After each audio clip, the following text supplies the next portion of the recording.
Heu, Ces talents de photographe ont aussi été utilisés, pour la conception de la première table d'orientation de Super Bagnères. Avant que l'hôtel, la crémaillère ne soit conçu, il a été installé, alors ça correspond à la butte qu'il y a derrière l'hôtel maintenant, il y avait une table d'orientation et c'est lui qui avait fait la photo qui avait permis la réalisation de cette table d'orientation.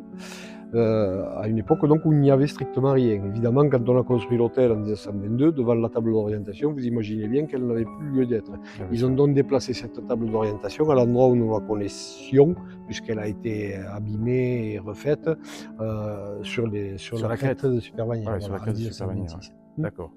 Et là, nous avons la première table d'orientation, celle qu'il avait réalisée, c'est ça. Ouais, c'est un type remarquable, après. Franchement, c'est super. On a une précision dans tout. C'est vraiment, on voit là, au niveau des noms, de pics, de vallées, c'est vraiment bien. Ouais. Un fou génial. Alors, son côté montagnard, ses habitudes montagnardes ont fait que c'était quelqu'un qui a fréquenté beaucoup de cabanes, forcément.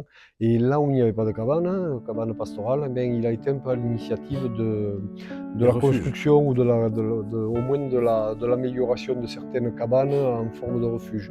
Notamment, le premier refuge, c'est lui qui est à l'origine du premier refuge dans la vallée du Lys, dans le cirque des Crabioles. La cabane existe encore, sous une grosse dalle de granit.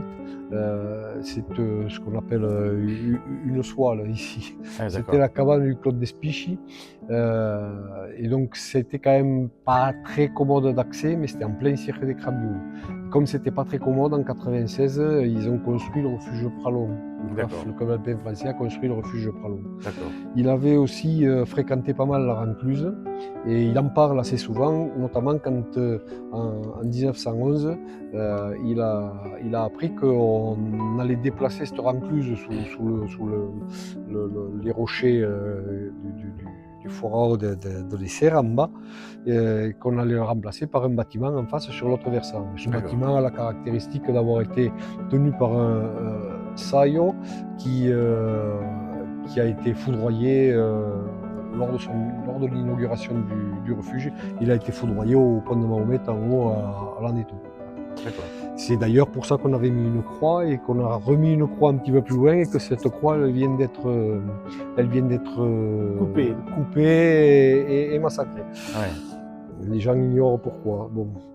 À Espingo, c'est pareil, hein, il a fréquenté le premier refuge qui avait été emporté en 1934 par une avalanche, et il a été rebâti là où on le connaît actuellement, en 1937. Mais sinon, auparavant, il était sur une butte qu'il y a à côté du lac d'Espingo. D'accord.